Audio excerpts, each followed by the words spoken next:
Welcome back, Sebastian here. So the Azerbaijan Grand Prix Sprint just finished. Thought it was so-so, not fantastic, not terrible. So we'll get right into it. So Sargent withdrew from the sprint before it started.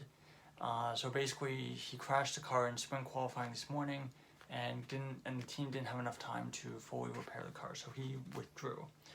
Ocon also started from the pit lane because the team decided to break park Ferme to work on the car to make some setup changes, and because of this, he has to start from the pit lane both from today's sprint and from tomorrow's Grand Prix race. So pretty harsh penalty for that. Leclerc started from pole position, Perez from second. Norris and Bottas both opted to start on the soft tires for a bit of extra grip off the line. Lap 1 at the start, it was a pretty even start between Leclerc and Perez. Leclerc led, and Russell goes for a really ambitious move on the inside of Verstappen, basically goes down the inside of turn 1, and then holds that position on the inside going into turn 2. There's a little bit of contact between them, and Verstappen basically ends up having a little bit of contact with the wall on the outside of turn 2 as well.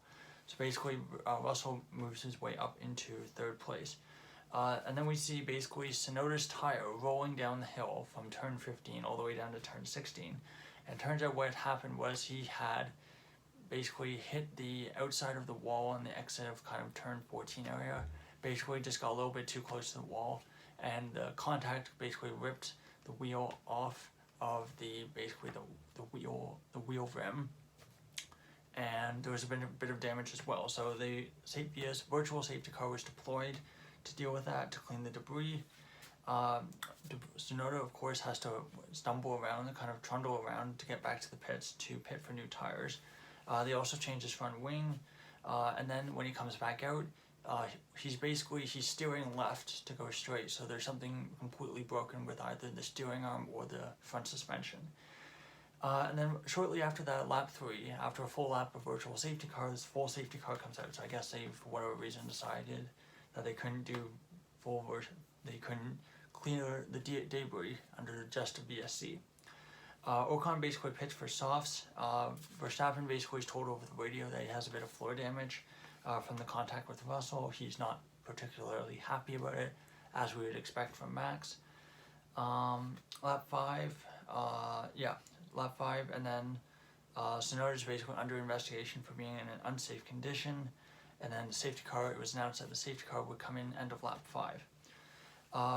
At the safety car restart, Verstappen gets a really good run on Russell and basically passes him down the inside of turn 1, so retakes third place.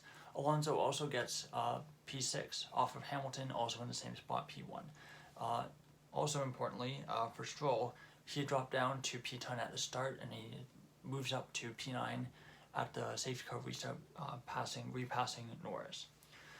And then lap 8, a couple laps later, Perez gets a move for the lead of the race, overtakes Leclerc for P1 at turn 1. Norris starts dropping behind both Hasses. He is one of the drivers who opted to start on soft tires, looking like a really poor race tire, the soft tire, based on the data that we have from the sprint. And then he basically just kept dropping down the order after that. So there's some good racing in the lower midfield, and then Norris basically gives up on the soft tires and pits for mediums on lap 10. Lap 12, Stroll gets past Albon for P8 at turn 1, so the last points paying position, so good move there by Stroll. Lap 13, Ocon pits again, so he had pitted for softs under the safety car, but then decided to go back on the mediums. Zhou was having a good race. He moved his way up to 12th. Lap 15, De Vries gets a nice move on Hulkenberg for P14, and so basically I thought the racing in the sprint wasn't particularly good. There were some cars in the midfield that were basically dropping like stones, and the cars around them were basically taking advantage of that. In addition, the majority of the overtakes were basically from the safety car restart, and you have a really strong slipstream. All the cars are bunched together, so we've only really had 2 overtakes that were not the first lap, and were not after the safety car in the top 10, and that was basically Stroll on Albon and Perez on Leclerc up to this point. Lap 16, Verstappen was still chasing after Leclerc up to the final laps. Lap 17, final lap. No real moves. Perez, of course, duly takes the checkered flag. Not a great race, I thought. I think the one note that I wanted to add was that one of the probably more positive aspects about the Baku circuit is that it's a very difficult circuit. The margin of error is very small, which means that there can be lots of crashes, lots of mistakes, lots of chaos, and that's one of the reasons why fans, I think, really enjoy the circuit. We've seen in the years past, though, that it's not really a great race circuit. Racing and overtaking isn't super easy, not like it is on some of the great circuits like Silverstone, for example. And I think that, the sprint is not really super conductive for tracks like Baku, where the racing is not great. The whole point is to have more racing, more racing action, and that's not what we're getting. So I don't think these tracks like Baku, I think Mexico City is another one where it's an interesting track, but the racing itself is not particularly good. Monaco is another one where these tracks are, even though they may have quite a bit of character on their own, I don't think they're great tracks for the sprint, where the racing is not particularly great. So the final order was first Perez, second Leclerc, third Verstappen, fourth Russell, fifth Sainz, sixth Alonso, seventh Hamilton, eighth Stroll, ninth Albon, 10th Piastri, 11th Magnussen, 12th Zhou, 13th Gasly, 14th Nick de Vries, 15th Hulkenberg, 16th Bottas, 17th Norris, 18th Ocon, and your one retirement was Yuki Tsunoda. And of course, Logan Sargent did not start the race. So points, 8 points for first, all the way down to 1 point for 8th. So no points for 9th or 10th like you would in a full Grand Prix. So there are some changes to the championship standings, so I might as well go over them. So first place, Max Verstappen still leads the championship, 75 points. Second is Sergio Perez with 62 points. Third, Alonso, 48 points. Fourth, Hamilton, 40 points.